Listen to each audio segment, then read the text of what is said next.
Bump.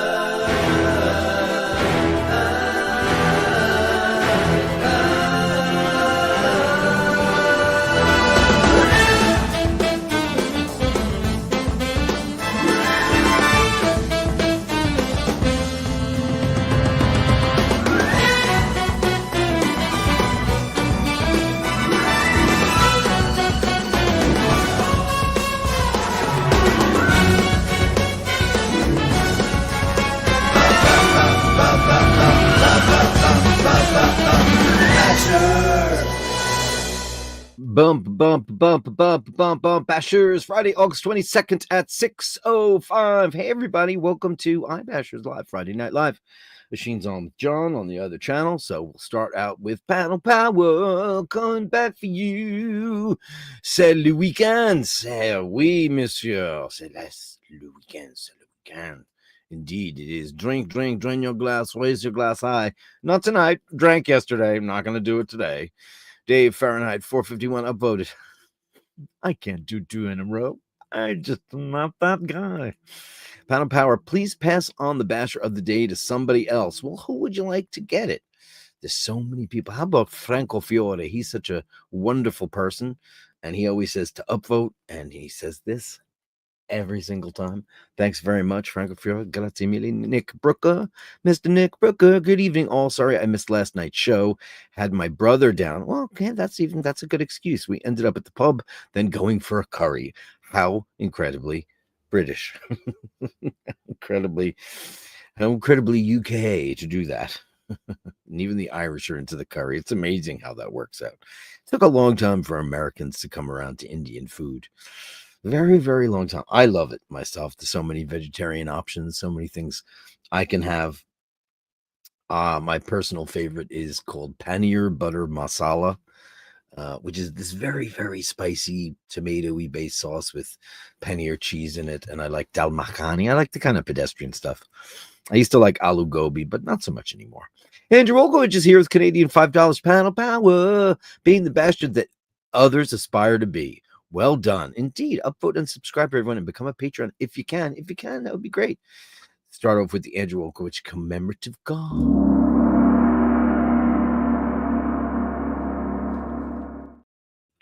Nick B will be catching up with that. And this one, as he's got friends here, you have a very busy weekend, Nick Brooker, but thanks so much. Diving this weekend offshore, some pics to come. Yay! Let's get some pics. We love them. Thanks very much. And by the way, Tilly sends her hugs and woofs. Thanks. We love our Tilly. So thanks very much, Mr. Brooker. Melly C, the purple one is here. Happy Friday, Dirk and all the bashers. Hey, Melly C. And hey, Andy M, how are you? And Morgan Mindy, great to have you on the show live. Always. And Mart and Bronson are here. Happy Friday. You upvoted. Mr. Ken Fairby. Hello, everyone. Just back from watching The Third Man. Ooh, Orson Welles. Great movie.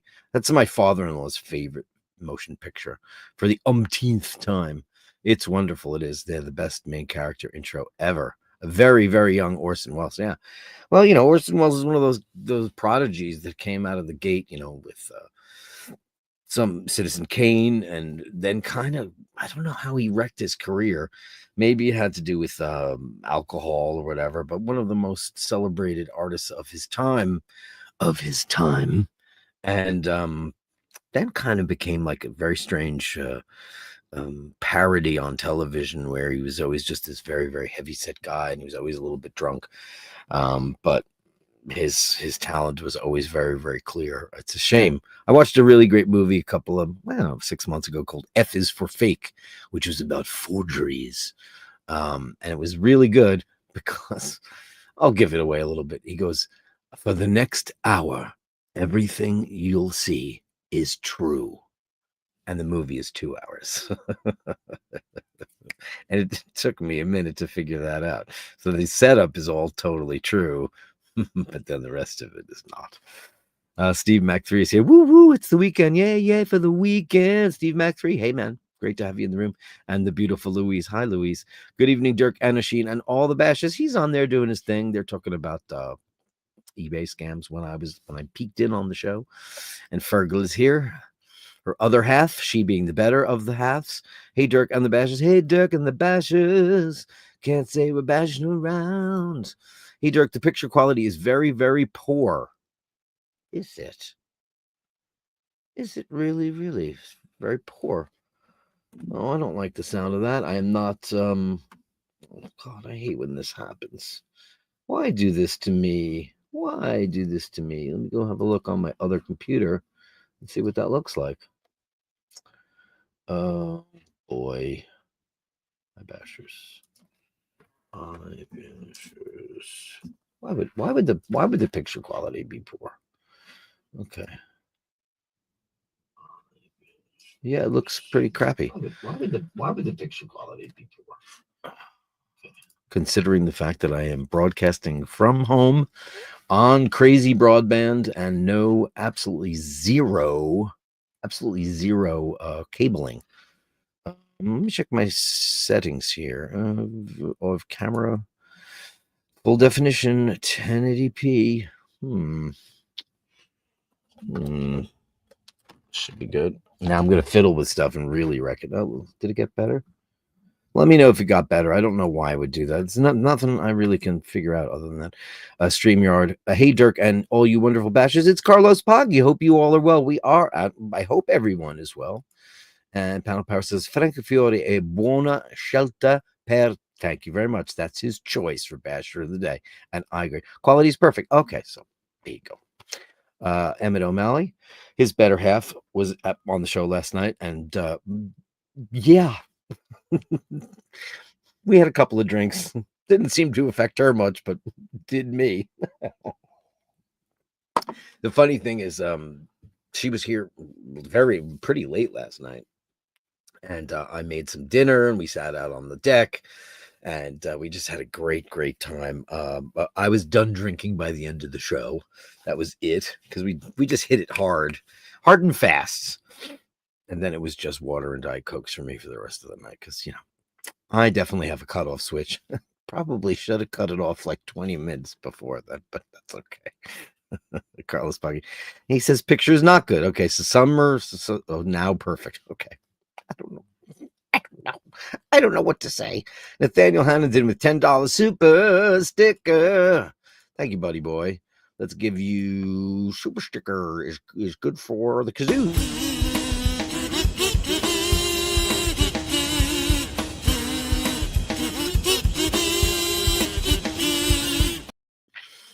Yeah, okay, now it's perfect. Okay, great. And Emmett says that different regions will get varied quality. Nothing to do with your end. Yeah, and I'm, when I do the show from the studio, I am not on Wi-Fi. I am plugged into the socket. And unfortunately, I find none of that really matters half the time. It really, really doesn't matter. There's not much you can do. He's saying it's now perfect. That's good. Yeah, listen, we are at the mercy of the YouTube gods for so many different reasons, which is really crap. Because you set up your stuff, as you guys all know, I got a whole brand new setup. The only thing I haven't changed is that I do use an iPhone 14 for the camera, which is fine. It just doesn't give me all the light and all the great stuff. Like you look at Oisin, he's got like some crazy Canon with light diffusers and all those kinds of things, and they're great. And eventually I'll probably get around to that. But when it comes to the Italy thing, I'm going to be going and doing it all on phone as far as I know. I could probably be doing it on other things, but people were saying also when I was doing the bike abouts, which I want to do another one. Maybe I'll have to switch over to the T-Mobile network for that, because the quality was just not where I would like it to be.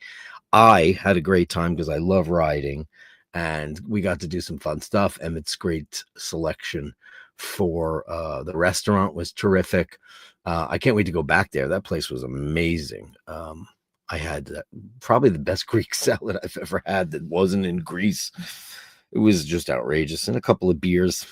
Beer is just not my thing. I should have just had one, because beer, when you're when you're hot and it's sunny out, it's just the greatest thing when it's ice cold. And it wasn't exactly ice cold, and also it was a little too beery. And no, I still don't like cider. Sorry. That whole thing about cider last night, I will try it, but I was, a bar professional for a long time. So I've had to taste a lot of different things. especially stuff that comes on draft. And we had cider for a little while. Cider is not a thing in the United States. It is not a go-to drink. It's very, I'd say it's maybe 1%, if even 1%. You go into a bar. I know that in the UK, I guess in Ireland too, because there's Magners slash Bulmers and all the different ones. We have a couple of brands of cider here in the United States, but it's a very, very, very small amount. And it's mostly, no offense, gents, but it's mostly a lady's drink here. I don't know why, but listen, different cultures and different countries have different things that they do. And I've tried all of the ciders that came in, and I just said yuck to all of them. They all taste like apple juice to me. It all tastes like juice, like bad juice. Not my thing. But yeah, that's just me. That's just me. StreamYard is your nemesis, I think. I mean, there's another thing out there called OBS that we could use. And Oisin and I both have looked at it, and it's just kind of, I think it's very popular. But the StreamYard thing is great because, you can have people pop in, be guests, which is great. I don't know if you can do that with OBS. OBS has a lot more variables for your stream. But the problem is, like when you go straight live from YouTube, there's no middleman. But for example, there's a middleman here. So from me to you through the YouTube, universe, I have to use this program that gives me all the bells and whistles and all the gongs and, bing bang booms that we like, Steve Mac thought last night's show. Hey, look at that shot, Steve Mac 3. I love your new thumbnail. Look at that. Fantastic, man. That's really, really great.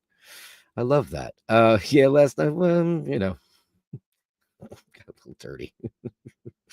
got a little bit randy, which is not usually my thing.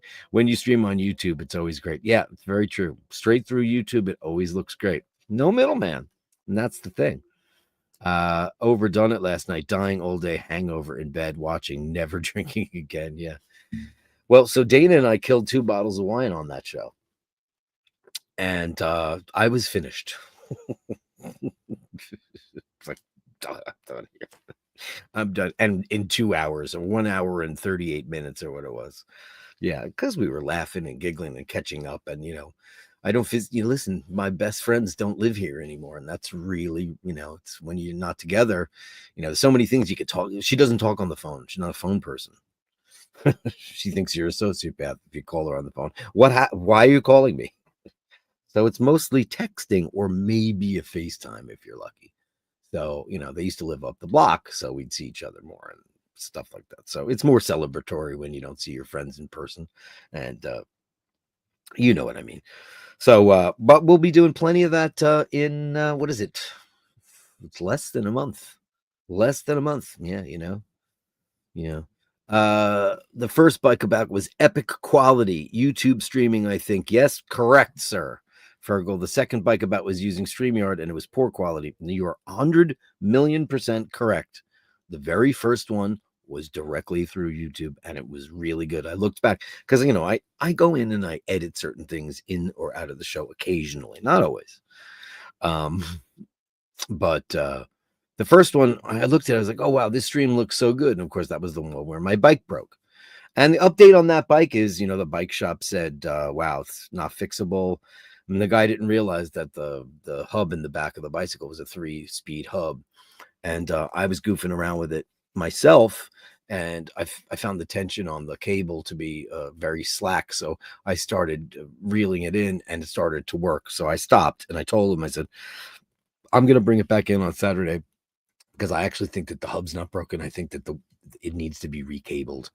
And he said, oh, wow, bring it in. So that's what's going to happen tomorrow. I might do a bike about tomorrow if I could get that bike working, because I'll be honest with you, that bike is a full suspension bike. It's a very soft ride. So it's a heavy bike, but you don't notice it when you're riding. But because the other bike, as light and stealth and wonderful as it is, it's just got suspension in the front, which is fine. But let's just say your posterior is begging for a little bit of mercy unless you're standing up doing the bike ride the whole time. So I'll probably won't be doing that, I mean, maybe, but because that was a long ride. It was a really, really long ride. Yeah. So yeah. How many people came in tuned in last night? It was a very low turnout show last night. Thursdays seems to be the show that's very very low turnout, and that's okay. I think everybody says that that's their show that's not that popular, but everybody's here today, so that'll be great. And when the big guy comes over, it'll be fantastic. Carolyn Merchant's in the room, the girl with the wrench. Last night she's like, "Time to say goodnight, Dirk." I was like, "You were right, 100% correct." But yeah, I'll be doing one of those bike abouts. I really want to do it tomorrow because I've been biking off camera, to just try to get my fitness up, especially since we're going to Italy and nobody wants to go to Italy, or on vacation when you're not feeling your fittest. So, and we're just getting that all together now. Finally got all my people in place for house sitting and row sitting, all that stuff's in place. And hopefully there'll be no bumps in the road getting off. We get in there on the 18th, which we're really looking forward to, and then we'll all get a car and take a long ride and hit a couple of those fantastic roadside attractions. Autogrill. Glenn Parker is the place to be. Hey, Glenn Parker, it's great to have you on the show. I haven't seen you in a while. Hope everyone is doing well. Yeah, doing pretty well.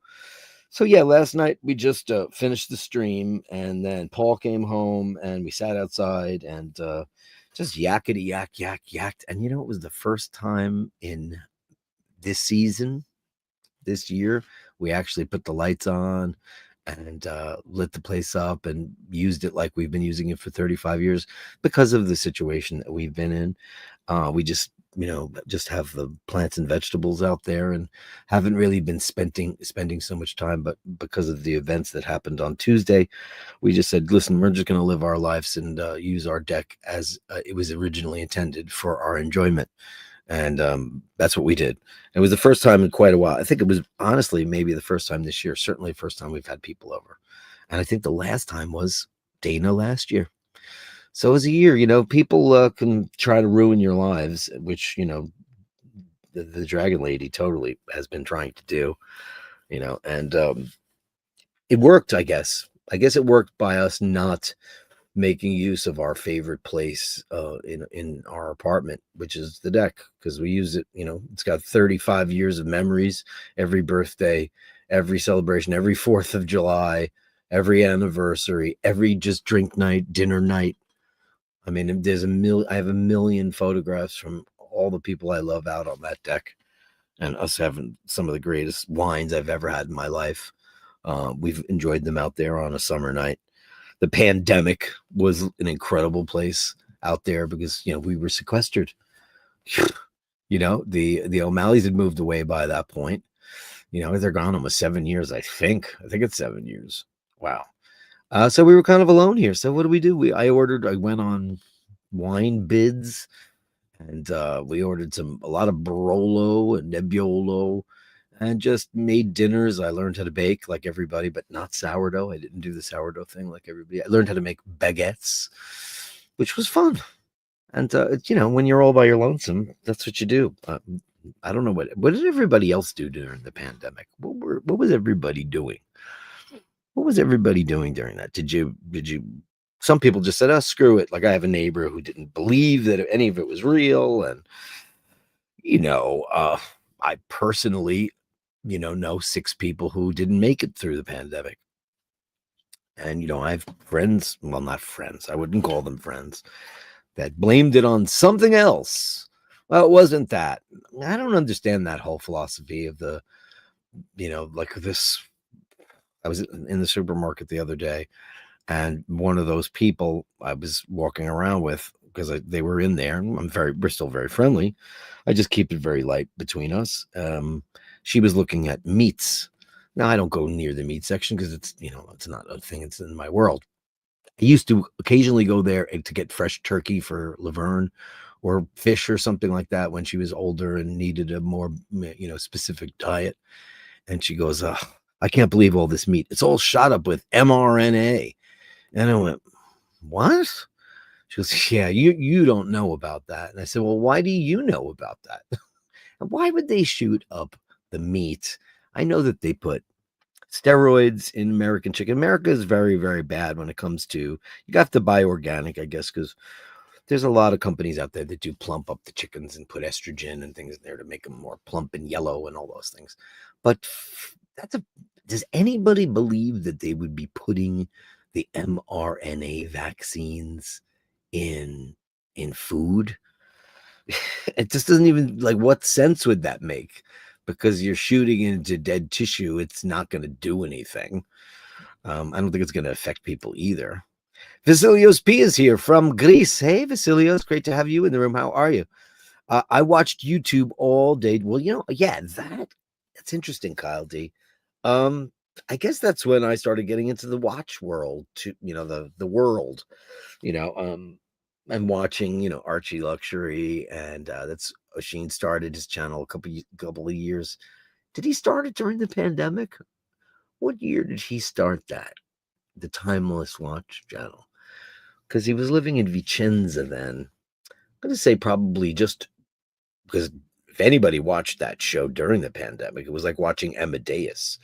He would go out and the streets would be foggy and there'd be carabinieri with their capes and they'd be, checking people to see, why are you out on the streets? Because people were getting arrested. Because I don't know if anybody remembers this, but historically, when COVID happened, Italy got hit really badly first.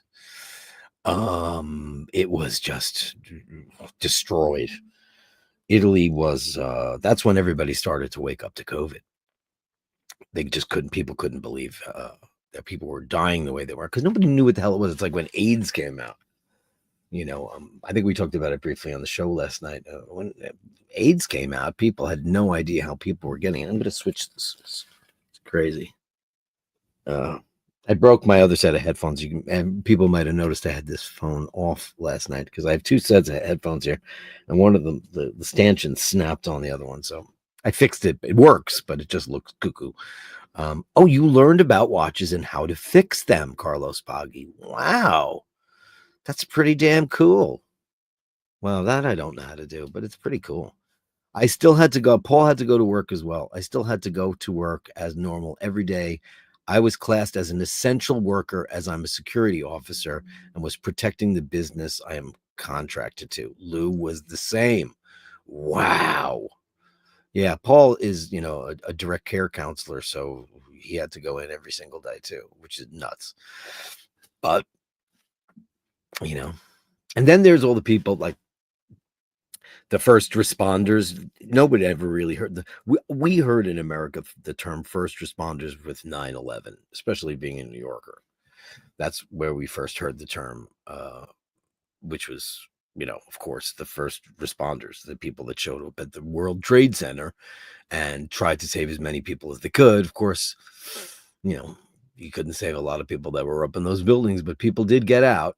And you just know the stories about all the firemen that are walking up while people are coming down. They're like, anybody up there? And that they keep on going. Of course, nobody thought that those buildings were going to come down. But that was the first time we'd ever heard it. And then during COVID, it seems like everybody was a first responder, and there was those people, too, that were figuring out a way to make money off of it. Because there's always those people that figure out a way to make money during tragedy. Which is really effed up, That's how you found Oisin. The Speedy versus Reduced was the very first video I watched. I actually looked it up last night. It was late 2019 he started. Oh, that's cool. Yeah, that would be fun to rewatch those, right? That would be super fun. And what's really funny? You go back and you get to see people's streaming quality and their personality on the show. Like, if you remember when iBashers started, I was in this black room with, like, it looked like a flashlight with a black curtain behind me and just really low quality. And over the years, because, the Bashers are the best, we just have slowly but surely improved the quality. I can't help the StreamYard thing, but yeah, the only thing I never really did to upgrade this show to like super pro quality is to get like a mirrorless camera, which is something I should totally do. Because why shouldn't I have my phone handy with nonsense? I should absolutely do that. There's the big guy himself. How are you, man? Hey, We're talking about your show when you first started. Kyle saying he was watching Speedy versus Reduced, and he looked it up. It was late 2019. Yeah. Amazing, I guess right? there is a video, yeah. That's Those crazy. two watches. Wow. Yeah. Because we're talking about like what people were doing during the pandemic. And I was like, we were drinking Barolo, sitting out on the deck and watching Oisin's new endeavor as a YouTuber. That's right. Crazy, isn't it? Yeah. I watched a little bit of your show with John. Very cool. Yeah, it was good. Good chat. Yeah. Healthy. Yeah. What's going on? Anything fun and interesting? Did you guys solve the world's problems? We did. It's all fixed. It's all fixed. Great. It's all fixed. We fixed. There's no more problems. Yeah. Did you? What are you wearing? Watches wise. I'm wearing my Speedy Reduced. Oh, yeah. Just so happy to be wearing that. Yeah. Yeah. Yeah. Looks great. Yeah. That's I'm doing Pam. Yeah. You wearing a Pam? Yeah, that looks great.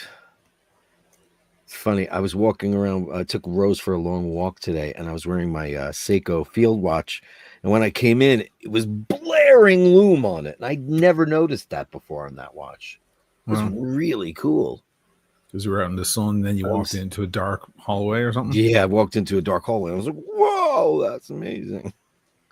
Lume still does it for me. You know, what can I say? I don't have the same kind of enthusiasm, you know, with a lot of things. Like, you marry the perfect girl. Yeah, and then like 5 years later, you know, it's not quite the same. For me, Lume was like porn. It was so incredible. I'll give you some Lume envy. Yeah, Lume you envy. Want some? Yeah, sure.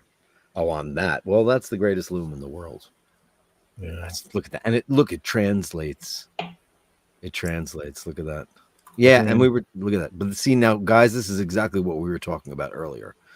About that's what a real camera will do for your show. Because I said I've done everything on this show to make it look good except get a great camera, and that should be the next move. Because look, that's what that looks like. Look at the focus. Look at all the contrast. And he's got, you know, the diffusion lights, which I've got, but he's got this great lens that gives him that kind of quality and focus. Yeah, it's a much better. Man, you got to. And if you have a real lens, you can do some zooming. Yeah, look at that. It's nuts. Yeah, what kind of lens is on that camera right now? It's I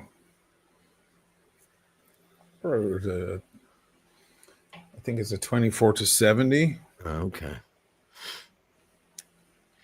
That's now. Is that a lens that you got afterwards, or is that the one that came with the camera? When you get up to the good cameras, there's no such thing, or there might be kind of a stock lens with the thing. Yeah. Oh, you did have to buy this separate lens. I think I bought that separate lens. Yeah. I don't think I got that with it. Maybe I did. I don't know.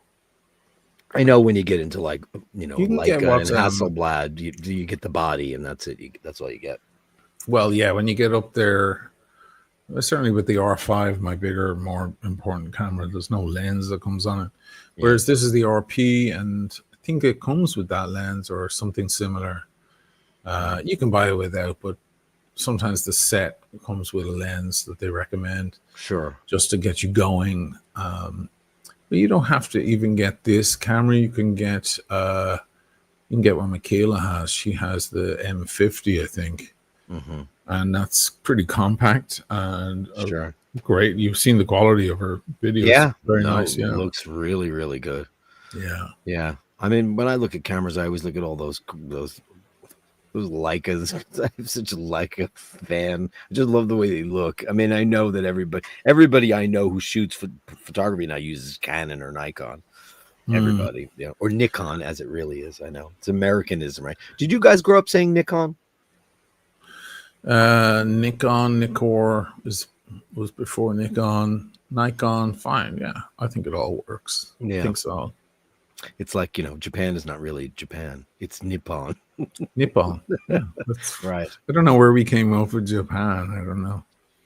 Well, where did we get up with Travis Tedesco? Yeah, right, exactly. The Speedy video was what made me subscribe to Timeless Watch channel. So I'm thinking about doing something. Maybe we'll see if the audience like the idea. So I haven't really filmed this Pam a whole lot. Well, I have, but I haven't used it yet in a video. And I was thinking of doing the part 2 to my famous Panerai video, the "Have you ever ridden a torpedo" video? Oh, Because I remember people love that video, but I remember putting it out and you saw it and you loved it, but I loved you it. said it ended too soon. Well, I That was wanted your more. exact. You wanted more. You said it ended. It just came to an end. And I was like, oh, where's the rest? So I was thinking maybe I'll get it, rework it, tidy it up a bit, get some extra shots with the new camera, and essentially make the same video. But then when it comes to the end, continue into maybe this review of this watch. What do you think of that for Oh, an I idea? love that idea. Yeah. I love that it's cool. It's a great idea. Yeah, do it. You should totally. And that do way, all the people who came to the channel since maybe will see the video because it's unlikely they're going to go back and find that video, you know. Oh, Drew B's here for the Jew jokes. What does that mean? Because we were talking about, we were talking about anti-Semitism. Oh, And I was asking questions right. like, is anti-Zionism anti-Semitic? Oh, well, that's right. Is questioning the Holocaust anti-Semitic? Can someone suffer from anti-Semitism mildly? That was an interesting one. John had a lot to say. Can an anti-Semite make a true statement? I never got to that one, actually. And then we were also saying, can anti-Semitism be amusing? And he had some Jew jokes, and I had some. He's Israeli. He's Israeli Jewish, yeah, from Russia originally, yeah. Listen, if yeah, you so can't that laugh way at I got yourself, a what can you laugh at, right? Yeah, exactly. Well, that was generally the vibe. Like, let's not take any of this shit too seriously. Right. We have to, get on with stuff, and so it was actually a really good conversation. That's funny. When I saw Drew's comment, I was like, "What?" Now I know. Well, John might come on actually. He's Yeah, going to have some food, but he might come on, and then we'll get his Jew jokes out of him. And no one can say anything because he's fucking Jewish Israeli. We'll have to split it up though with some really good Irish jokes too, guys. Just Let's have for equal for opportunity. safety. Yeah, I mean, we don't want any hate here.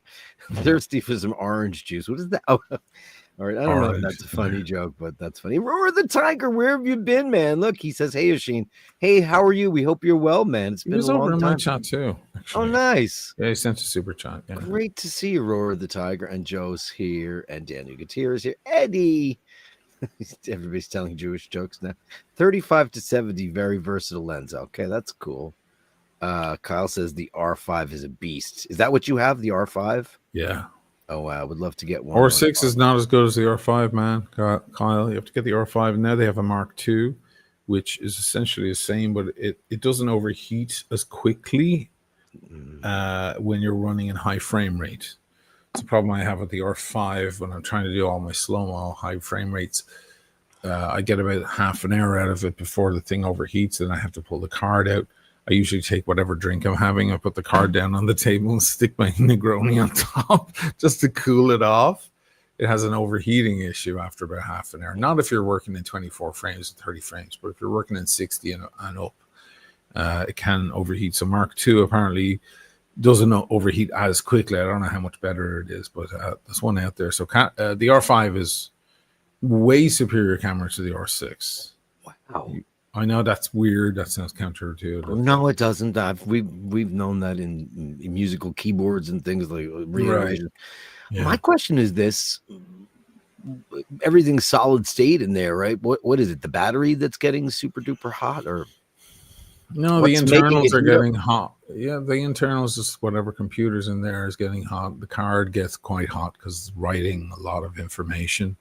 The card is super fast. When I connect it to my computer, it's even faster than your regular SSD. It's like a super advanced card. They're very expensive. Aaron's in the room. Great show with John and Mush. And then he says, I'm on the balcony smoking a Toscana with a beer and my smoke cardigan. Your smoke cardigan. Have also you not wearing my Frollo because he has a Frollo. Brilliant. Yeah, he is. Do I have that? No, it's not here. Yeah, he's got the Frollo watch. I think he has the blue. Nice. I love the blue one. I love that blue one. I think it's beautiful. Kyle's shooting on a 6D from 2016. Yeah, 6D, yeah, it's good. Yeah, and Nikkor is yeah, that's their lens division is Nikkor lenses. Yeah, all the Mm. Nikon lenses are Nikkor. That's enough. Now, question. I know that this is probably a ridiculous question, but brand lenses like Nikkor lenses won't fit on Canons, right? No. So you Yeah, have so to you have to. choose your ecosystem. Yeah. You have Canon, Nikkor, and Sony, the Hmm. big ones. You know, then you have Pentax and other stuff like that. Sure. But even in Canon, you have EF lenses and RF lenses. But I was talking to Lily last time because she's using the big shit, Alexa and stuff, and Sure. she's like, "We can use any lens. We have all the adapters for every single lens. Oh. You just buy the adapter." I was like, "Okay." Oh wow. So that's how it works, huh? Hmm. Oh, interesting. And we're talking about, motion picture cameras, not even just still Yeah. photography.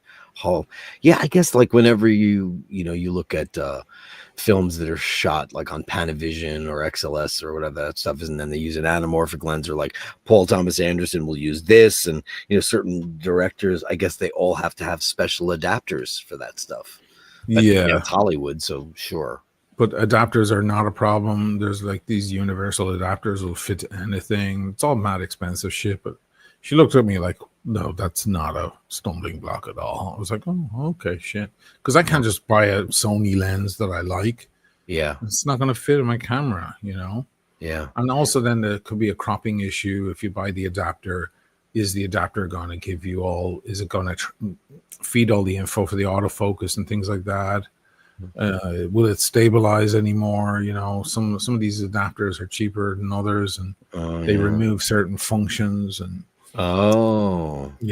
But I'm using mainly adapters on the R5 because I had purchased all these lenses for the previous camera. The 200D. That's where I started on the channel, and that was EF, and now the R5 is RF.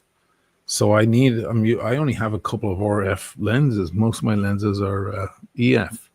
So I'm using an adapter to translate.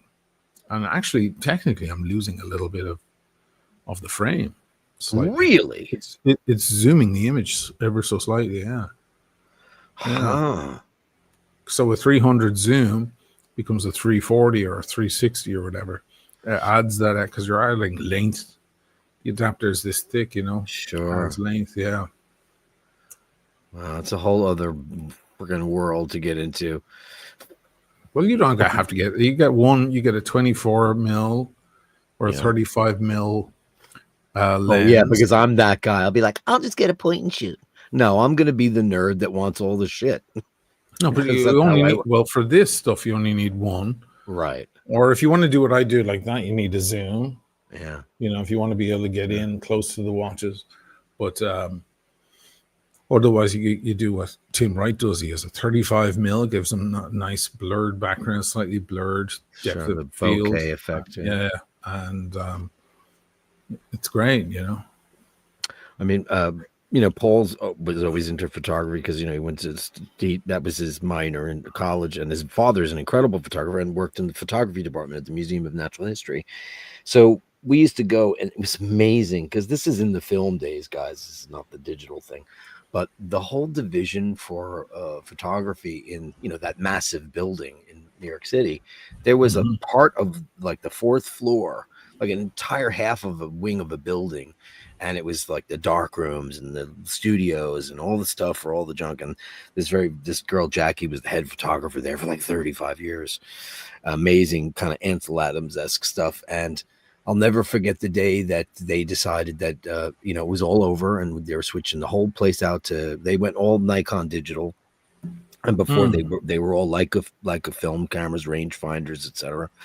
And then that space got emptied out and became exhibit space because they had no use for labs and dark rooms and all that stuff anymore. Now there's one small office with a couple of computers to get all their photography done. Just a whole wing of a building, the end of the film era, and you walk in there, it was beautiful stuff, but it's like recording studios. I'm in one now, he's in one. Right. It used to be a complex. And your brother still gets to do that. Lucky him. So did you watch Rome? Did you watch any of Rome? Yeah, sure. Yeah. No, well, Yeah. not all of it. They're so long, No, it but was a lot yeah, of I it. popped in and saw you at the Piazza Navona and all that stuff. And yeah, Oh yeah. cool. Yeah. I was like, go to the Hassler, go to the Hassler. But you were so dressed for it, Yeah. and overdressed for Trastevere, which is just such a bohemian thing now. Yeah, I was a little overdressed for that, but I picked up the bass. I got the Oh, status. yeah. Ding, ding. You're all Yeah. taped up and doing some pop and slap now? No, I'm waiting for strings because the guy has 45s on it and they're far too heavy for that kind of bass. So you And hurt the neck with that thing, no? I mean, it's tuned right, but I Yeah. have to retune it. If it was the real status graphite thing, I wouldn't have to worry because that thing doesn't have a truss rod, but this Right. thing does. Oh, it's not. It's not the graphite one. It's not the $4,000, $5,000 one, Yeah. but it's fine. And What color is it? it's black. You wanna see it? Nice. Yeah, I want to Wanna see it. I'll show it. Yeah. Sure. I want to see the bass, of course. Yeah, the whole camera thing, that's a whole other ball of wax. Yeah, we have an old Pentax, we have Leica in this house, but they're all film cameras, You guys are all doing flat wounds. It's so funny because he's a bass player and he plays round wound. But it's funny, I'm not a bass player, but when I have basses and I have his, but I always put flats on them because I just like the way they sound. It's funny. You're a roto sound guy, right? Are you a roto sound guy? I like Ernie Ball, but I have to get Rhoda Sound because I want the 30 to 90s. Aha. There she is. Oh, look at that. Oh, look at that. Oh, yeah. Very cool, right? Very cool. Oh, she's So she's twangy. She's trying out. I need to put on lighter strings on there so I can do all my madness. I lose my camera again. It's doing a stagger. Oh, ooh, I've never seen that happen to you. Wow. Yeah, it's the screen. Sometimes the USB connection just fucks up. Look at that. Let me exit and come back. Sure. How funny is that? I've never seen that happen ever. I've never ever seen that happen. What slap songs do you guys want?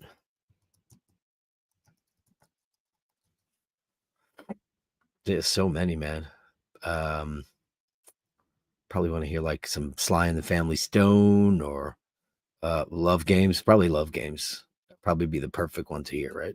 We'll ask him when he gets back. Funk Masters are good light strings. Give us a slap, Bush. Would you give us a slap? Use an old Pentax camera I've owned for years out at sea shooting whale and dolphins. Yeah, but is it digital though? A Jewish guy gets hit by a car and the fireman puts a blanket under his head and asks if he's okay. The guy replies, I make a good living. Also, cinema cameras take Canon glass mounts. They don't take Sony or Nikkor. Sony uses Carl Zeiss lenses for the most part. I've always seen their Carl Zeiss. And Lumix use Leica. So, like, whenever the Panasonic Lumix cameras, they're basically Nikons in disguise. That I bought Paul the very first. Look at that! Oh, that's weird. Did you see that weird thing? No. It goes a drop down on my screen said Oisin has entered the studio. Oh, I saw that. Yeah. Who are you gonna play Love Games? No, I'm not gonna play anything because it's not set up right.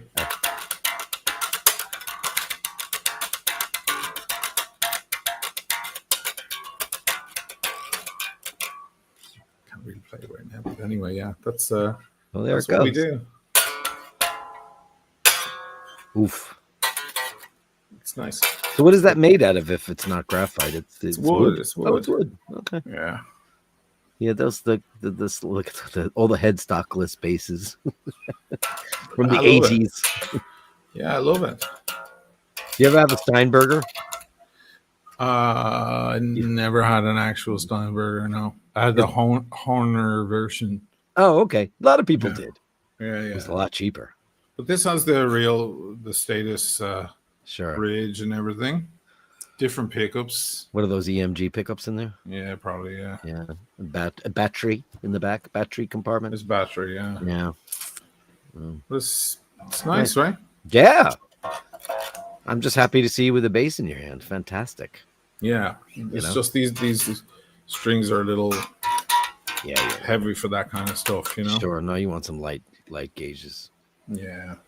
What strings did what's his face use from level 42? The ones I ordered, the rubber sounds. Yeah, those are the ones to get. Yeah. That's nice. No, I'm not drinking tonight because I drank with Dana last night, so that's off the table. Oh, you had a lot to drink? I had enough. Okay. It's not like we drank quickly. You know, we drank 2 bottles of wine in 2 hours or an hour and a half. I see. And then I was just done. I just drank water and then I made dinner. We sat out on the deck last night, first time in forever. Just sat out there and had dinner and drinks. And it was really nice. Haven't really done that because there was this weird resentment, just like watering my flowers and leaving. And I do all my bike work out there. I do all my my tech work out there. But we haven't really enjoyed it since the Dragon Lady and her shit. Just haven't really done it. Right. But it was really a nice night. Yeah, I'm not a two. Like I said at the top of the show, I won't be drinking tonight because I'm not really a 2 night in a row drinker unless I'm on holiday, which is in less than a month. Right. And that will be happening, dear friends. But it's not excess. It's going to be drinks with dinner, and it's going to be adult drinking. We're not going to the discotheque. We're not going to Rimini. We could. There's a town north of there, and Oisin's been there. He's played gigs there. As Emmett was talking about, you guys playing in Rimini. Yeah. It's such a weird Euro trashy, so odd, that place. They were just nightclubs.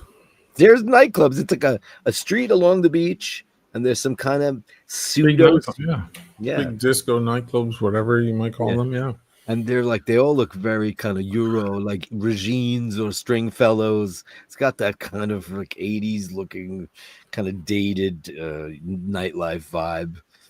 And we stayed overnight there on our last trip, and it was just Dana hated it. I thought it was amusing. Listen, man, it's all part of the adventure. Who cares? Yes. This is a great joke from Eddie. A Jewish guy gets hit by a car, and the fireman puts a blanket under his head and he asks if he's okay. And the guy replies, "I make a good living."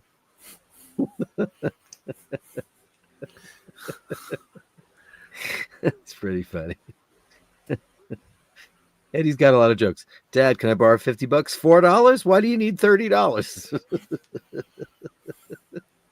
$40. I think he meant $40. Right. Oh, he meant $40. Why do you need $30? That's a good one. Yeah. That's not, I don't think that's a real slap bass on the Seinfeld thing, right? That's a sample, right? Yeah. Ding, ding. Yeah, it's a sample. I don't do that kind of. It's not. No. God, everybody in the 80s were doing like all the pop artists were trying to incorporate the cool slap bass into, funky stuff. Even like John Taylor, from Duran Duran, he got into the whole because he was hanging around with Bernard Edwards and, all the guys from Chic. They were producing their records and everybody was getting super funky and popping and slapping.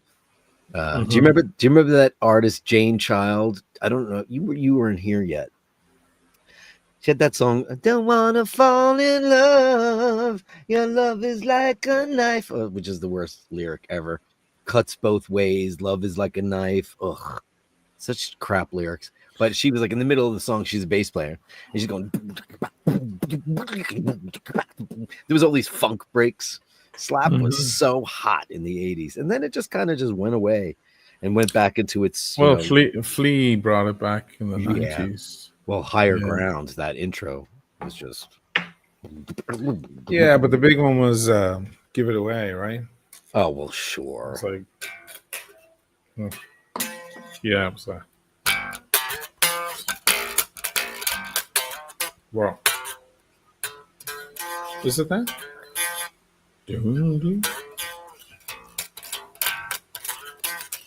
Yeah, whatever. Yeah. This fucking strings.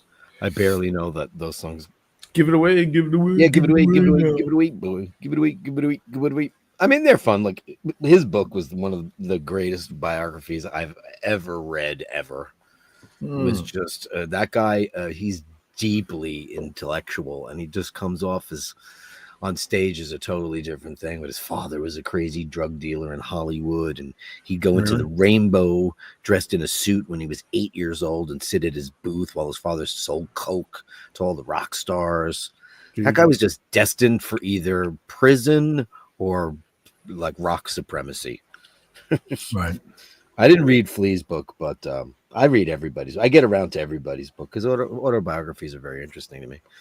But yeah, I never really cared for the Red Hot Chili Peppers music. I mean, occasionally I enjoy some of their tunes, but I had the disadvantage of seeing them live once. And I don't know if they were high or whatever, but it was a very weird, sloppy. They were high. Yeah, right. Yeah, it was weird. They were high. It was just messy and weird. And the only guy, like you could see Chad was frustrated with the whole thing because that guy is just, he's a machine. And you could just see he was just kind of like, oh, fuck, this is a great paying gig, though.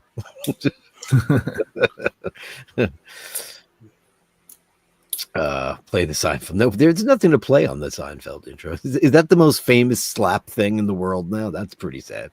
Les Claypool, of course. That whole thing, Prong. There's so many different things. But, I mean, Bootsy Collins, right? He used to play a lot of funk. When you think about who's the preeminent guy, it's got to be Mark King, right? No, that's Britain. Mark was nothing in America. It was all Graham. What's his name? Larry. Graham. Prince's guy? No, the guy who played with Bootsy. If only you had a computer in front of you that you could. No. Well, no, I don't want to Google everything. I like to use my brain sometimes, if what's left of it. Yeah. Like in Parliament. Let me check. Parliament. Who am I thinking of? Parliament band. Now I'm Googling it. Well, Bootsy's the bass player, right? George Clinton. Right. Oh my God, look how many members there were in Parliament. Are they kidding me? There's like 100 people listed here. Parliament was most famous for Bootsy and for George Clinton. Like those are the names that come off the top of my. Bernie Worrell. Oh, of course he was in Larry Graham. Larry Graham. Yeah, what was it? Oh, Larry Graham. He called it thumping and plucking. He didn't call it slapping and plucking. Who invented that style? Larry Graham. Oh, he invented it. Oh shit. Wow. He's still around. He's 79. Baritone singer as well. From frontman of Graham Central Station. Oh, 1 in a Million You. Is that his song? I love that tune. 1 in a Million You. Yeah, he's from Sly and the Family Stone, obviously. Ian Oasis. Yeah. That's the most boring bass playing in the world. Is this? Well, it's just okay. 3-chord songs. Okay. But their bass player is very cool. The one they had, I think it was the first guy. He went through different musicians. He was very cool on stage. He had a cool, like, I don't want to be here vibe. That's the whole Oasis thing. Everyone has to look like they'd rather be somewhere else. Yeah. That's the Oasis vibe. Yeah, that's why they've never been engaging to me. Rufus Robert Trujillo. Trujillo, yeah. He's in Metallica now. He was in Suicidal Tendencies first. He's a pretty badass player. He's a badass player. He's the best bass player they've ever had, technically. Right. I mean, technically, but everybody likes Cliff because of who he was, and apparently he was the sweetest guy. But like poor Jason Newsted, he joins that band. I don't care about that band at all. I'm not interested in their sound or their music, but I find that guy to be a compelling person when you see him in interviews. He saved every single penny they ever paid him. He's a very smart guy, and he put out a record with them, and there's no bass on it. Ian's gone on about Oasis. What I mean, guys, Oasis really. You think you're gonna turn this onto? I like the fellas. I think they're hilarious in the interviews. Yeah, I enjoy. And they're rock and roll tunes. Yeah. You know, the my imagination, or is there something worth living for? Is get is back bag of gone. Why am I saying bag of get it on? That's T-Rex. T Get Rex, it on. because Yeah. they go, yeah, they go do it's Sure. exactly the same music. They're completely relying on the fact that no one in the audience is musically educated. Because Yeah. otherwise, you'd be like, "Get it on, bagagoon, get it on." Um, Dun, dun, dun. Everybody, listen, the good ones borrow, the great ones steal. We all know this. There's so many things are in tradition. I heard something the other day that knocked my socks off. And you know who said it? Paul Gilbert, the guitar player. Hmm. He was sitting there and he goes, you know what's really interesting? And he goes, starts playing, Guns N' Roses. And then he goes, you know, really what that is he goes, it's Xanadu by Rush. Because it's the same thing. They just kind of messed around with it.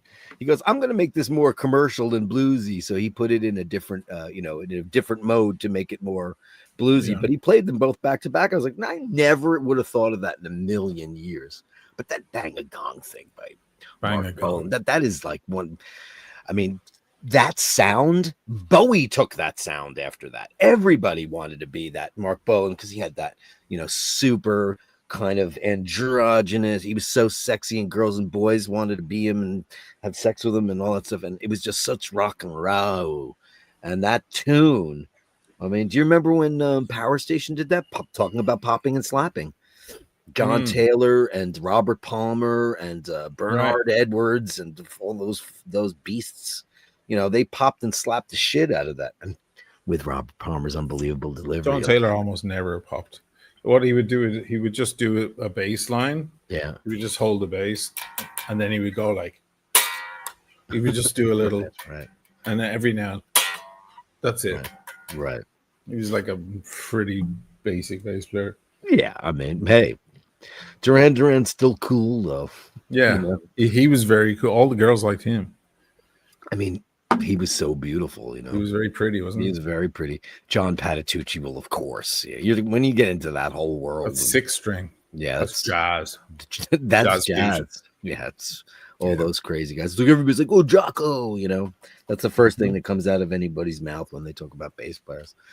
You know what? McCartney, man, for my money. Oh yeah, because it's just who plays for a song the way he did. Maybe Carol Kay, those people that play like that. Where were you when you first heard the Pixies? I never got into the Pixies, and I know that I've got that weird pop alt thing. I couldn't name a Pixie song if it hit me with a car. Could you? The Pixies. Yeah, you put me on the spot. No, I'm not. I didn't mean to. I just didn't think. I know I have friends that are so into the Pixies. It's like I think the closest I got to them was like XTC. Like the Non-Such record, and that guy. Oh my God, he's amazing. Andy Partridge, amazing. I love that pop from the '90s and the late '80s. But yeah, I know people worship the Pixies. I don't know. I just never got into them. Oh, look at this. Your brother says that Jason was by far the best of Metallica's bass players. He came out of MIT. I didn't know that. I didn't know he was like, some kind of spectacular bass player. I didn't know that. That's from your brother. So look out. Robert Trujillo was in his band. Was pretty. Yeah. That guy's. He crouches. You ever see the way he plays? He plays down on the floor. He's like doing like crazy judo moves. That guy's like a funk machine. I mean, does it work in that band? I don't know. Like, is any of Robert Trujillo's recorded work any? We're getting mad into this, but anyway, he would do like what the other guys would do with a pick. He would do with his fingers, So sure, yeah. And I've always personally, for me as a singer and a songwriter, I like the bass players that do both. I always, because I love a plectrum bass player. It's just great. That Some was people, me for years. I've always liked it. But the guys that could play both, I like those guys too. You've got Mhm. tickets to see Duran Duran. Well, that's pretty cool. I would go see them because he's great. Of course, Jocko. Everybody says. Jocko. Fun fact: John Taylor sets his wife Heather's child crush. She could join the club, man. Join the club. He was like the biggest heartthrob in the '80s. Girls are Lydia's, obsessed with him. Lydia's mom was mad about him too. Of course. Well, he's beautiful. Yeah. Those guys were ridiculous. Very pretty. They all looked good, but none of them looked as good as John Taylor. 3 Taylors in one band, and no one's related. That's so weird. I never thought about that. None of them were related. Monkey's Gone to Heaven is a Pixies song. Yeah, I've always meant to go check them out because I have so many friends that are into them, and it's just not something. There's so much music out there, God, people are like, what do you mean you don't like blah blah blah? I don't know, man. It's just, it's this guy over here. He was into some very mad, crazy stuff that I've never even heard of, and I'm sure I've been into some crazy shit that he's never heard of. Everybody has their journey that they go down. Yeah. And the other thing is, like, remember Ian's is Oasis. Yeah, I mean, I just never cared about that band. Just just that how I said it last time. It's rock. Listen, you can't knock them. They're playing good rock show. They're just playing good old fashioned rock shows in a time when that's a very rare thing. So fine, but it's rock for guys who never found rock. The guys who missed, they were busy starting a business or working or whatever. They never found rock, so the whole rock thing missed them. And by the time they were ready for rock, then Oasis came along. That's Oasis. Yeah, because they don't even know that Bang a Gone is whatever that song is. My Imagination, blah blah blah. What does this mean? Sorry, guys. Oasis 41 shows, over 8 million. Who's wrong? What does that mean? You're going to bring up statistics on like how well they did? Well, I mean, McDonald's outsells all restaurants on earth. Right. Who's wrong? Who's wrong?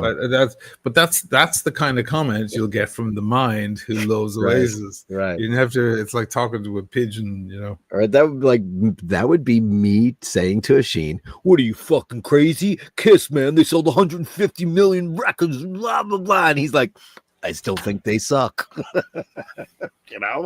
You can't. It's like, Nico has 1.5 million subs and you don't, so he's technically better. Who's wrong? I don't know. Yeah, I mean, I love Robbie Williams, but they sell more Yellowtail wine than they sell of all the great wines that we love. Yeah. Who's wrong, Who's Dirk? wrong? You don't like Yellowtail? I just got you a case of the Shiraz. Because I know you love a good Shiraz. I was watching a wine expert the other day talking about how Yellowtail ruined Australian wine. It ruined, like, Shiraz can be interesting, good wines. Sure, it can. And Zinfandel and stuff. Yeah, sure. But Yellowtail fucked it up for everyone. She was talking actually about wines that are actually good but have a bad reputation. So it was Zinfandel, white Zinfandel was in there, and Shiraz. I didn't know that Turning Leaf made a peach blush. And, like that shit.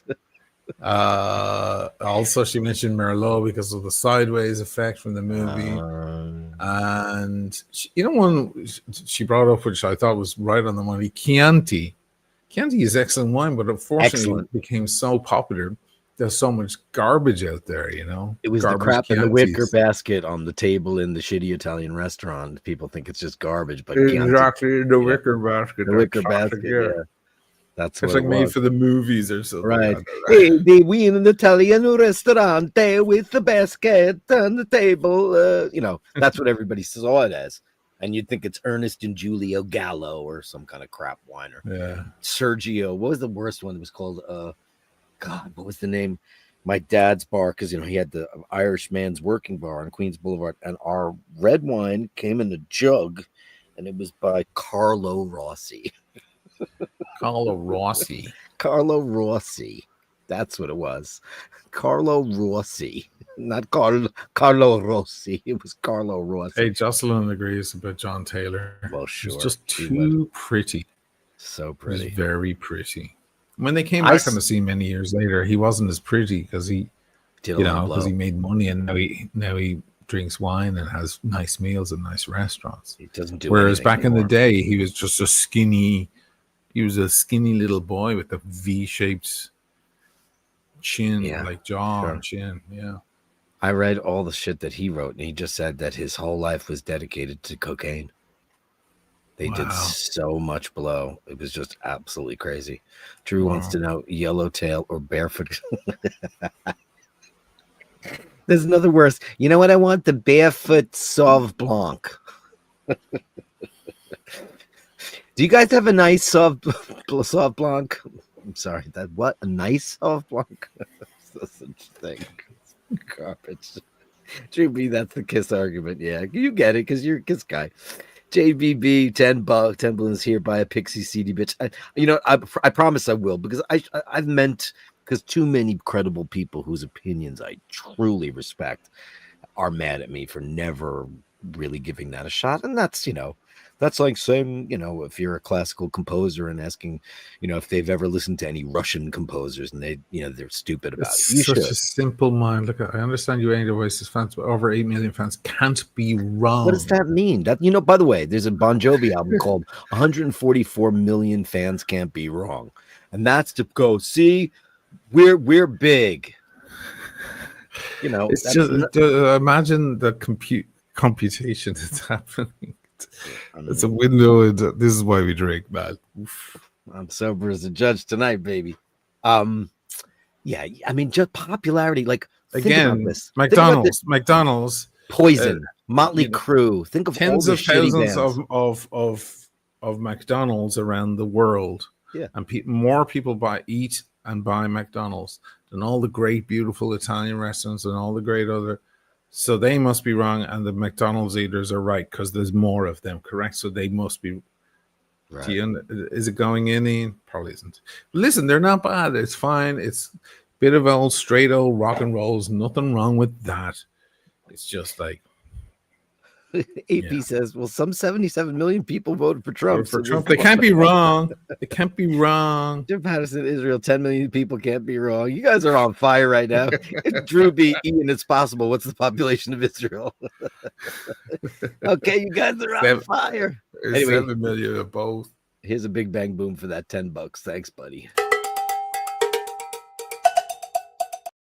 Oh yeah, we had this conversation last week, and that's when I went. The light bulb went off in my head. Biggest selling albums of all time, and it's garbage. Sorry, I didn't realize that he thought that because I can't imagine you would think that something that's so like Wagnerian. What is it? Wagnerian? Well, be careful now where you go with this. I think that the album's a musical masterpiece, and you don't at all. That's crazy. I didn't think anybody thought that was trash. Like a bat out of hell, Oh, you don't like him. But what about the Jim Steinman compositions with, it's full I never noticed them. Maybe I should get back to them. Todd maybe I should go back and listen. It. Yeah, maybe I should go back to that record. Because it's going to be a big problem, though. He's in the way. Oh, you just hate the way. He's a very stylized singer, though. Like I said, he always falls off the cliff. That's what he does at the end. Yeah. He does it at the end. It's all that. Oh my God, that's a really good impersonation. That makes me hate him even more. Heaven can wait. Oh, that record I couldn't get rid of. And to see, but listen, taste, that's the thing. Remember when you were a kid, you'd hold the phone to your speaker and you go, listen to this record, man. You can't wait for your friends to join the Carlos, you're right. He was in Fight Club. He was great in Fight Club. Oh, he's the guy a really good actor. Yeah. He was in the Rocky Horror Picture Show. He's Eddie. Eddie. You know how I always say Eddie to you? Eddie when he shows up. That's Eddie. That's Meatloaf. He's got Hapatootie, bless my soul. It does that. And he was in a lot of movies. Roadie, sure, lots of movies. Yeah, fun stuff. You guys are funny tonight, though. The French like Jerry Lewis. There you go. 68 million people can be wrong. Nothing fucking funny about Jerry Lewis. Jerry Lewis always looked The like number mean of drunk. people who consume the thing doesn't make it good or bad. It doesn't prove it's irrelevant. Yeah. It's irrelevant. Yeah. Next time Emmett's over here, though, I'm gonna ask him to learn 2 out of 3 ain't bad because it's so fun to sing that. Because I'll just try to nail him and annoy the I shit. want you. I But need you. there ain't no way I'm ever gonna love you. Now don't be sad. The dropping of the 2 note. out of 3 ain't bad. That's funny shit. Oh god, I loved that album. I never thought of anybody thinking that it was like David Hasselhoff was massive in Germany. Here's a story. He's massive in Germany. He still sell out concerts in Germany, or used to. We were pulling into München in 1990, early something. I don't even know the year. And we're passing the Olympic Stadium, and it says David Hasselhoff, special guest Lenny Kravitz. Oh wow! Lenny Kravitz was opening up for David Hasselhoff at a 70,000 people stadium. We opened for Bruce Willis as well. Yeah. I know, that's a weird one. And he was great, right? He treated you guys. He was fun, yeah. Right. Kyle D, I was drinking Canadian wine before either of those two. Barefoot. It's the worst. That shit is like, that's $3 wine, and you could go into a restaurant in New York City and they'll charge you like $60 for a bottle of Sauv Blanc by Barefoot. Terrible. And it's literally a $3 bottle of wine, you know? Yeah. Right. Roar the Tiger says, when you get down to it, Meatloaf was theater. Yeah, because that guy, Jim Steinman, think of the songs. I think that's a very good way to describe it. It sounded like Broadway theater. Yeah. Sure. Yeah. Yeah. You know, Bonnie Tyler songs, Total Eclipse of the Heart. Those are all his songs. All those, what is that one? He wrote a bunch of songs for Celine Dion that were huge hits. Oh, yeah. It's all, yeah. Yeah. Everything he did had like tons of orchestra, and that's crazy shit. But listen, it caught the zeitgeist. But listen, when you talk about numbers of people who love bands, think about how many people go and fill up a stadium for Jennifer Lopez or whomever. All the K-pop groups. Oh, they're like the Beatles. Oh, they're the Korean Beatles. No, they're not. You can't say that just because this amount of people like them that makes them good. Taylor Swift, popular. Taylor Swift, massive. I mean, she's pretty good, but like you see the footage of the girls who couldn't make it to the show in hysterics and tears outside. Their parents are dying because they laid out all that cash. Yeah. Because it was very expensive to go see that girl. That's right. Yeah, it's $4,000, $5,000. I mean, somebody we talked about this on the show when it was happening. I read an article about a guy who mortgaged his house to make his daughter's dreams come true to go see Taylor Swift live. Wow. He took a mortgage out on his house. A lot of people did that. There's nobody live I want to see that's worth that. Kate? I mean, Kate was so good about it, though. She made sure that you couldn't even scalp her tickets, Right, she didn't use dynamic pricing. Kate, you were allowed to order 4 tickets. Your name was going to be printed on every single one of those 4 tickets. And when you showed up at the theater for the show, the person whose name was on the tickets had to be with you, or else no one would get in. Wow. She made sure that nobody could scalp her show, and they couldn't. Isn't that cool? That's why we love Kate. Kate's our goddess. Sharon bought tickets for Taylor, my daughter and granddaughter, last October. It was epic. Yeah, she did. I'm sure it was a great show. Jeez. Yeah, I'm sure it was a great show. Sure. Yeah, she said that, and she said many times it was super worth it. I like Karma. I like that song. Karma is my boyfriend. Karma is it's kind of cool. And there's a lyric you'd like. Karma is the cat on my lap because he loves me. Aw. You'd like that. She Lacey? likes I cats. knew. She's a cat lover. She's obsessed with cats. Yeah. Taylor could be watching your show every night, sharing photos of her cat. She should be watching my Taylor. Why are you not watching my show? You totally should. Jim Patterson said should have bought a Rolex. Yeah, Lenny Kravitz is a JLC and a Leica ambassador. You know why? Because of that guy is like 60 something years old. He's ripped to shreds and he's so beautiful. That guy, how dare he look that good at 60? My God. Yeah, he looks Kravitz. fantastic. Go Google his Parisian house. Not only that. Did you see the dog in one of my Rome episodes? His name was Tequila. Oh. And he didn't like me. He didn't like me. He went fucking nuts when he saw me. Oh, really? I must look like someone who used to hit him or something, you know. That's generally how it works. Yeah. Or you remind them, or Tequila was his name. Tequila. Yeah, it was when we arrived at that beautiful little Roman restaurant in the center there, and Monty. Oh my God, it was such a Roman dream. Yeah. And I ate pasta. I didn't see that part. Suffer too bad. What did you have? Tell us. Oisin O'Malley ate pasta. Let's hear what you ordered. With duck ragu. Okay. It was pretty good.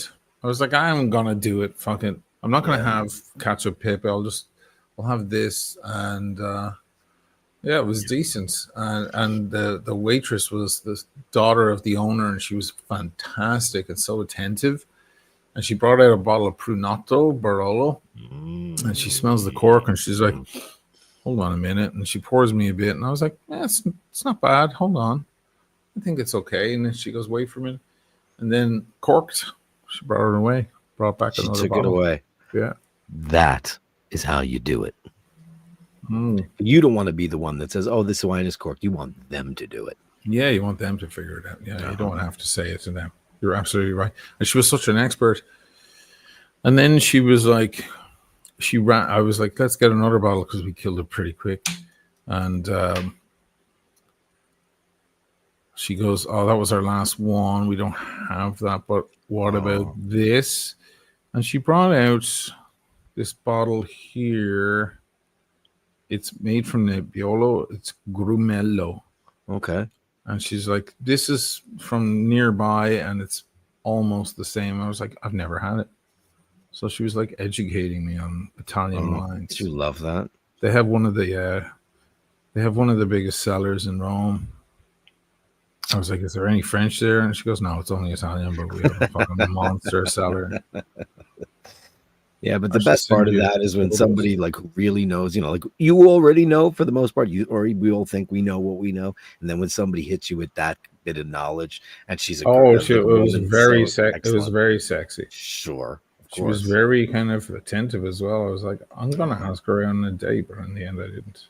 And her dad's standing right behind her. No, her dad wasn't there. That's why she was running the restaurant. He's on holiday. It was August, man. All right, yeah. August in Rome. They're all gone. Basherdirk, right? Yeah. Yeah. Just send a few pics. Yeah. Nathaniel Hannon comes in hard. Have a good night, guys. Heading out on a date. Good. I hope you have a great date. Man. Good for you. Enjoy yourself. That you're going out there. Thanks, Nathaniel Hannon. The Big Bang Boom. 50 balloons. Thank you, buddy. Let's give you a huge super chat.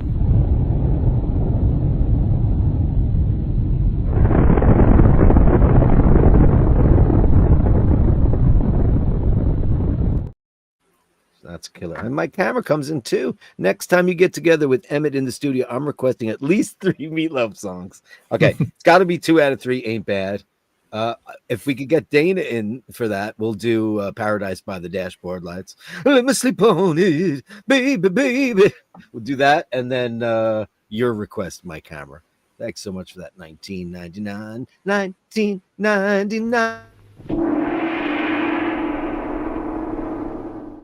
Send me an email with the picture so I can pull it up. Is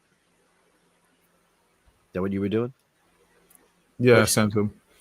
Ian goes, hey, Kyle, you should go and see them. One of the greatest rock bands of They're the only rock band in the 21st century. We don't have any rock. That's what I'm saying. It's rock for guys who missed rock.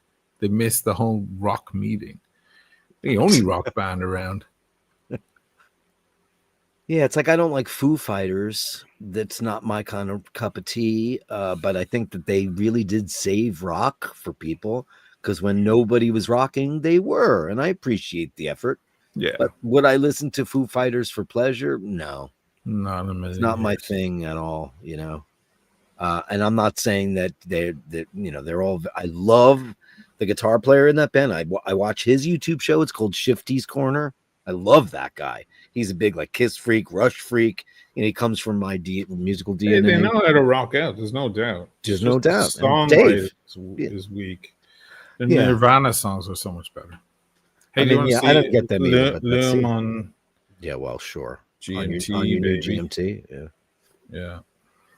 What was it? The other son. Somebody said that one of the Nirvana songs was. Oh man, I wish I could remember who said it. Um, I didn't realize that the guy that was the producer on the In Utero record died during the pandemic. Uh, um, and somebody was talking about how one of their famous songs is was nicked from something else, and I was like, well, sure. Like I'm never surprised by that. I'm also, Oh, but I am surprised by the lawsuits and when people win them and shouldn't, because listen, there's 12 like Blurred notes. Lines. Although that thing drives me crazy because it's not the same thing in any way, shape, And or there are form. other songs on that record that are total plagiarism, but There that's are. not really plagiarism. That's not. No. I was like, okay, the vibe's the same. They got that little party. The vibe's the same, but the music, absolutely not. Yeah, you Absolutely can't not. sue someone for a vibe. No, it's a vibe. You're right. That's it succinctly. They got sued and they lost because they recreated a vibe. I'll tell you something that the estate of Marvin Gaye is the most litigious estate out of them all. They man, and they've won so many of them. Now it's at the point where if they sue you, you're like, oh shit, I'm gonna lose. DJ's Elton John still living it. Well, that house is gone. I don't know if he got a different one, but that one is now becoming some sort of wellness spa hotel shit. Elton changes his homes like he changes his sunglasses, Right. When Yeah. you're made out of money like that. He's probably like, I'm done with Venice. From now on, it's Madagascar. Yeah. Hey, Mr. Badgash. Mr. Badgash, it's been a while since I've seen you. Thank you. Thank you, $4.99. Let's give you some cowbell. How are you, kind sir? Steve Albini, Rufus, thank you very much. I didn't realize he had died. What? Wow, that guy was a really big producer, especially when he did like all those bands from that era. My God, a lot of the Seattle bands. I guess there was a big competition between him and what's the guy that produced Nevermind? The guy from Garbage. Vic Butch Vig. Butch Butch Vig. Vig. Yeah. And Mhm. Steve Albini would probably be your probably your first choice over him. But then Mhm. after Nevermind sold 80 trillion copies, then everybody wanted him. I like Garbage a lot. We had a friend, well, more Emmett than you, but you probably met him a couple of times. But my friend T-Boy was their roadie for years and years and years, and he just said that no one's ever treated him better in a band situation. He quit Prince to go back on the road with Garbage because he said the people in that band were so great, such great people to work for. Which is like, listen, you want to talk about like spreading the wealth and how the 1%, they should give up 1% of their salaries so their employees can have a dental plan. Taylor Swift does do that. Oh, she's very good with that. She's extremely good to her people. Mhm. Bonuses up the wazoo. They all have insurance. I'm sure Oasis are too. I'm sure those lads seem I like don't think fair so. lads. I You don't think so? They screwed them out of their tickets with the Oh, dynamic that's pricing. right. Yeah, that was a pretty low move. That's a box that you check when you put your. You don't not. Oh, know they about knew. that. They knew what they were Yeah. doing. Then That's they made fucked fun up. of they made fun of the crowd on the first night. They're like, Oh, they did. well, yeah, is it worth the $4,000 you paid? I was like, that's great. It's just like it's an abusive relationship with their fans. Right. But there's a lot of great footage. Like they recently just played Ireland, played Dublin, and crowd bouncing up and down, massive. Because Oasis were massive in Ireland. Oh and my god. yeah, massive, massive. And That was a funny clip you sent me the other day. Because I don't check Instagram very often, but you sent me this thing where the guy was like, "Who the fuck is Robbie Williams?" oh yeah, Robbie Williams never got to America, really. No, they No, think Robin Williams. No one has any idea who Take That are. As massive as they were, and as massive as Robbie was, yeah, kids, no one in America has ever heard of it, ever. They don't know who he that is is. funny, isn't it? Some bands just never make it across the pond. Nope. Well, No, I there mean, it is. some bands went to America and made it big here for a while, like Led Zeppelin. They started to do better in the States before they came back to Queen. They Mott the Hoople. They had these big tours in America, and the British are a little bit snobbier when it comes to their music too. Hmm. So that could be something. Butch Vig, thanks. Yeah, Bowie was the goat, of course.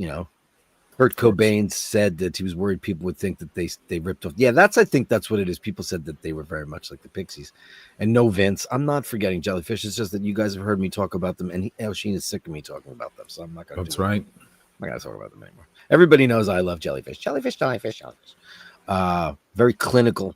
Yeah, I don't know the bands that he produced are not bands that I would probably listen to, but yeah, I mean, like when people say who's your favorite producer, not to get nerdy, I would be like George Martin, Right.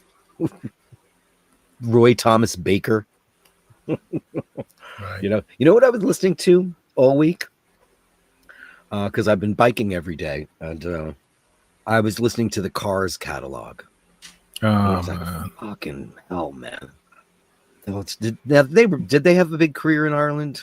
Did they make it over there? The Cars? Yeah, the cars were big everywhere. Yeah. Okay.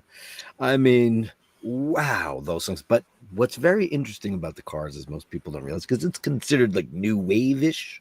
It predates that. But they also had those huge Queen harmonies because they had the same producer, Roy Thomas Baker. So he employed the Queen techniques for that. Like Good Times Roll, that crazy choir. But man, those Cars hits, they're all amazing. What? Those are spotless. They're a good records. band. They're a really good band. Great band. And their biggest one is Drive. Oh, who's gonna drive you home tonight? And then Ben Orr sang that. It played everywhere. Oh yeah. It's still on the radio everywhere in the world. It's fucking mental. Those lyrics Years later. well, when you scream, when you break. Oh, those are great lyrics, man. That's a great lyric. And it's basically like, who's going to drive you home? It's beautiful. The lyric on that record is amazing. He did the Rick Ocasek. He really did his beautiful wife dirty. Oh, yeah. He was married to Paulina Poroskova, one of the most beautiful women ever in the history of womandom. Yes. And they were separated, and he got sick, and she was nursing him, and he died. She went up to go bring him breakfast, and he was dead. And he had completely cut her out of his will. Why is that? I don't know. Well, Like they had separated, but they were still living together. yeah. And I don't know if they had gone through a divorce. I'm not quite sure. But she was shocked, because she had been caring for him. He was very, very sick, but not expected to die. And he did. She went into the room to bring him breakfast, and he had passed away. And then she found out that he had completely and utterly cut her out of it was like a $75 million fortune, and she was not in it. Wow. Yeah, that's what did she do? What did she do? Something, right? Phil Spector, sure. That's like saying, can you watch Bill Cosby comedy? I can. I can listen to Phil Spector records because, man, they're insane. Yeah, yeah. And the wall of sound. It's the wall of. I mean, he invented that, and everybody. Listen, Brian Wilson from the Beach Boys was really trying to make that, do the same thing. So Right. influenced. Glyn Johns or somebody. You guys are all super nerds. Who produces the Radiohead records? Because I don't know. Anybody famous, or I don't know. They do it themselves? They probably had a big hand themselves. Yeah. Maybe their first couple were produced by someone, but Yeah. Jim And he got Patterson says Helena experimental. Porskova, nice. I mean, she was beautiful. The few who know Robbie Williams have seen him on the Graham Norton show here on YouTube. There's like five Okay. people in the United States know who he is. Yeah. Just He's not. funny in interviews. Yeah, that's right. Yeah, he's very self-deprecating guy. I Yeah. mean, I haven't watched the movie because he's got this very high-budget movie that came out called Better Man that flopped, and he's portrayed by a monkey.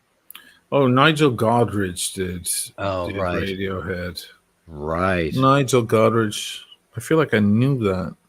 I don't. Now that you say that, I remember that Paul McCartney was so impressed by one of those Radiohead Nigel Godrich records that he had him produce his next record, and Paul McCartney had done a live special from Abbey Road, and he started out with doing like one of these things with the glass.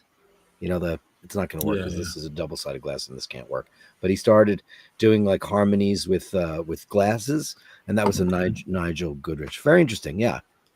Cool. Alan Parsons will, of course, Dark Side of the Moon amongst his own stuff. Yeah. And then there's producers that suck. The Wall of Mush. The Wall of Mush. Those records, though, they're all mono. It's amazing. I love those all. Like the Beatles sound best in mono. You listen to that stuff, you turn it to the left, and all the vocals are gone. It's incredible shit. I love that. That's good stuff. Good stuff. Yeah, I mean that's a nerdy, road to go down. Producers. Was there ever a producer? This is interesting. I was there for the conversations when Mr. North got their big record deal, and you guys were interviewing so many different producers. And one of the reasons I think that we became friendly in the beginning was we were both very big fans of Amused to Death by Roger Waters, which was produced by Patrick Leonard, who's most famous, oddly enough, for producing Madonna. And he also did one of my favorite Elton John records called Songs from the West Coast, where he just said, get rid of all this shit and just play piano and sing. And it's a great record. Yeah, we spoke to him for ages. He was interested in producing our record. Yeah. But then Jerry just swooped in. Jerry did the right thing. He flew to New York so we could meet him. Meet you, yeah. Yeah, and, that was the right thing to do. Did you have, when you were aspiring towards your first album, did you have a producer in mind that you were dreaming of? Motherfucker. Sorry. I was trying to get rid of that. Did I have a dream producer? Yeah. I didn't. The lads were mad about a band called Live. There was a band called Live. They had an album called Throwing Copper. Sure. They were big in America for a hot second. And it was a decent album, good rock album. And Emmett and Colin were mad about it. So that's what excited them about Jerry, because he'd just done that record. Oh, he did that record? Yeah. Oh. And it was all over the radio. Is Jerry also an engineer, or does he just do the producer seat thing? Producer seat. Yeah, okay. Yeah. Lightning Crashes. That's the song, Lightning Crashes. Lightning Crashes. Yeah, I mean, they were big for a hot minute. Yeah, I'll be back in a second. I need to grab a beverage. I'll be right back. Okay.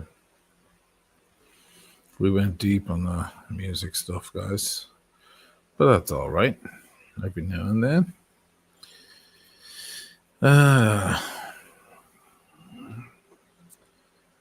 Yeah, the old times.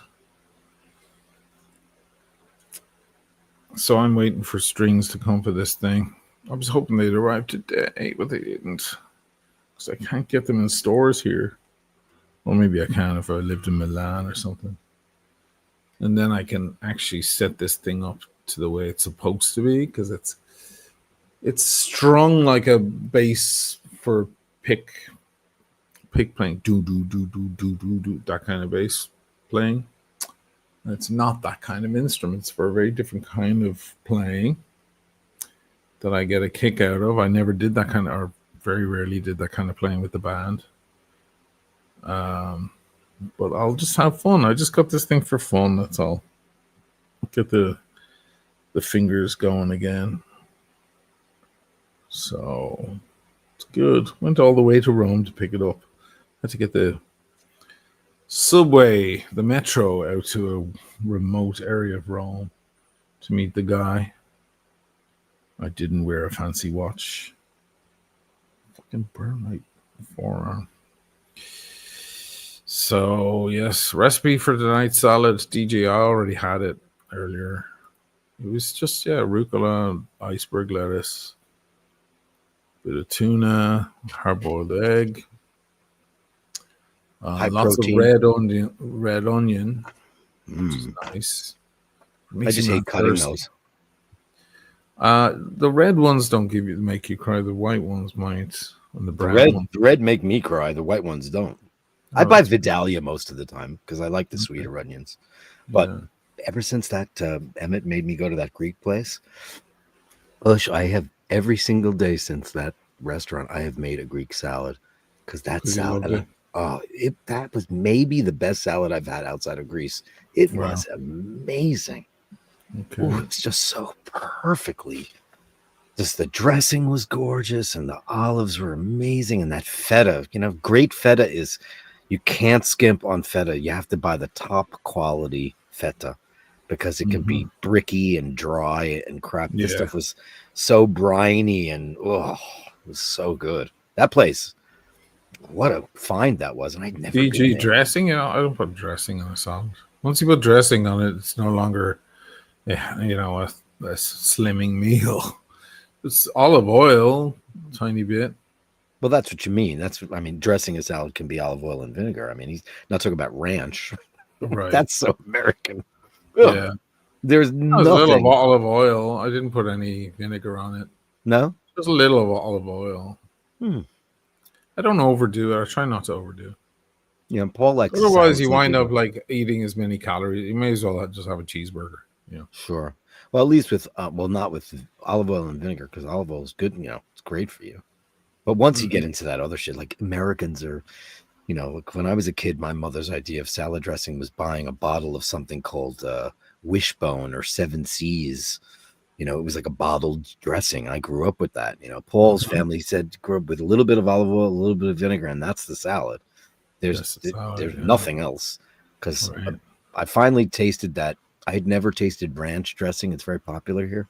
And I was like, everybody talks about this ranch. I never had a ranch dip. I never tried it because it smells off to me. So I finally tasted it, and it was absolutely the most vile thing I've ever tasted in my life. Wow. It tastes like it's gone bad, like it's spoiled. It's very sour and weird, like a buttermilk dressing with probably a gallon of mayonnaise, and it's just not good. And I gave up mayonnaise, so it's gone. And I don't care. I haven't missed it once. It's nuts. I used to put mayonnaise on aspirin, as Paul says. Just my thing. I'm Irish salad. What the fuck is that? Well, not anymore though. Look at the Irish palate, how it has changed and has become so evolved in the last quarter century. Even it's amazing. Yeah. Incredible. You go down to to the south of Ireland, and it's like incredible. Go to Kinsale, and there's all those French restaurants and so much Epicurean stuff. The Irish have come a long way, baby, as have the Brits. We were talking earlier about, obviously because of the empire, with the love, everybody over there loving a good curry. Watching all these pasty people going for a curry, it's pretty funny. Think about it. Yeah, the Irish love a good curry as well. Sure. Well, because you were part of the empire. Yeah. That's why. And I'm sure in Australia and New Zealand and the Falklands, a good curry is probably a the big Commonwealth. Thing. Yeah. The Commonwealth, yeah. Ranch done well on buffalo wings is legit. Well, you are in the middle of the country, my friend. I just never I like the blue cheese stuff on wings. Yeah, blue cheese. Or just as a dip. Yeah. Dana was saying yesterday how much she loves blue cheese. And I'm not like actual blue cheese. If it's Gorgonzola, I like it. But most like Roquefords and all that, I don't care for that. You a fan of that? Of what? Blue cheeses in general? Like, yeah, I'll eat most cheese. Yeah, blue cheese would probably be the one I pick at the least. But I like it. Who's Lloyd Cole? he a famous person? Do you know who that is? Lloyd Cole? I don't know. I don't know. Tell us who he is, Vince Fine Arts. No idea who that is. Is there good Thai food? You're asking the wrong guy, and he hasn't been there in 100 years. So, is there Thai there? Do you know? Is there Thai food there? It's a metropolitan city of Dublin. There's every different kind of cuisine in the world there. Now, in the past 20 years. Yeah. Insane. Yeah. It's not the 60s and 70s anymore. No. Where it's just a good boil. Yeah. But listen, man, if you want to have the best potatoes you've ever had in your life, it's still Ireland. I don't care who you are. Oh, yeah. There's no doubt. No one does it. For sure. No one can touch a potato like the Irish. I don't care who you are. I don't care. You French and Belgians, go away. Go away. You ruin mashed potatoes. They cream them, so it's just like a soup. It's like, no. I hate creamed mashed potatoes. It's horrible. They do puree here. Yeah. I don't like that. It's actually pretty good. Yeah. Well, I'm sure it tastes good. Yeah. Eddie wants to know who was the drummer for Mr. North and what's he up to these days. It's Mr. Adrian Morgent. He's lives in Jersey. Lives in Jersey, and he's doing his pipe and drum thing, and he's very involved with that. Any parades that involve the Irish, he's probably right up front. Yeah. Incredible stuff. Yeah. Radiohead never got it. Me neither. It's just not for me. I get why people do, though. True. He was a big fan. I tried to fake enjoy the music. Who's he? True B? No, you said he was a big fan. You liked Radiohead, right? No, it was Colin and Emma. Colin was mad about them. Oh, he was mad about them. Oh. And your band was Interpol, right? Yeah, well, there was a lot of different bands. If you're looking for a modern, edgy band, it was Interpol for me. Right. But I was stuck in the 70s for years. That's all I wanted to listen to. Radiohead, I thought there were, there was a lot of invention. They're coming up with new stuff, and that's, it's great. And some of their early rock songs are classics, I think. But too bad I would never stick on headphones and jive out to. Yeah, there is one song that I used on the video I made going to Geneva the first time, and I didn't have any talking head footage, so I figured I'll make a little pop video of the footage of the madness there, the parties, the night out, and then all the watches. It was called Jigsaw Falling Into Place. Oh, pretty fucking cool vibe. Pretty. Those guys are pretty advanced musicians and stuff, No doubt about it, they are. Yeah. I mean, and that can be a problem too. Like some of the best music was written by the guys that know the three chords, because they just get right to the heart of the melody and the soul.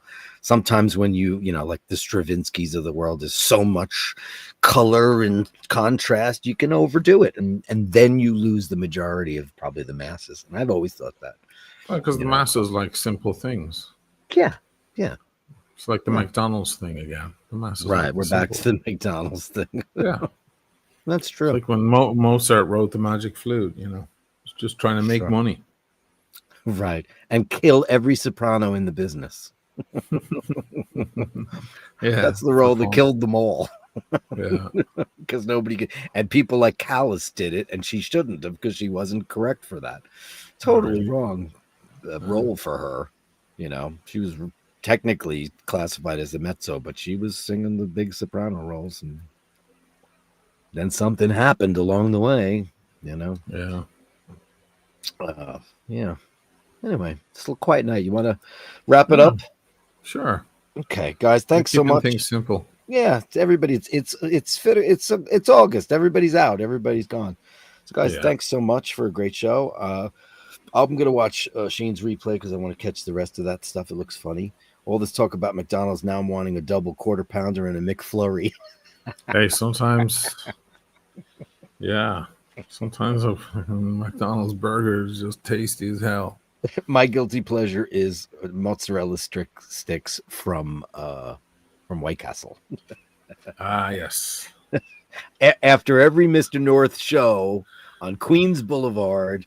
On my way home, I would go across the street and down the block to White Castle, and I would get Paul 3 cheeseburgers of the sliders and a whole bunch of mozzarella sticks, and that's what I did on my way home. Wow. And Velve, hey, $7.89, $10. Did you talk about the Mastodon? Oh, I didn't know that he died. Mastodon guitarist. Shit. See, that's a band that's huge, and like they're so out of our purview that like Sepultura or something like that. I know that they can play stadiums in South America, but like I don't have the aptitude for it. But I didn't know that he died. That's really very, very, very sad, Velve. But let's give you a big bang boom in his honor, man. Thank you very much.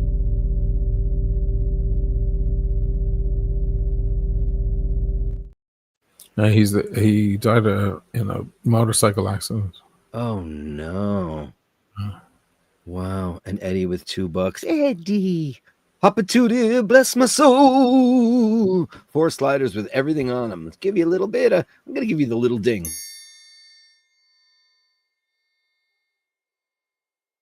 What's funny about that one is it's just one note, but it goes and resonates. Anyway, guys, thanks very much.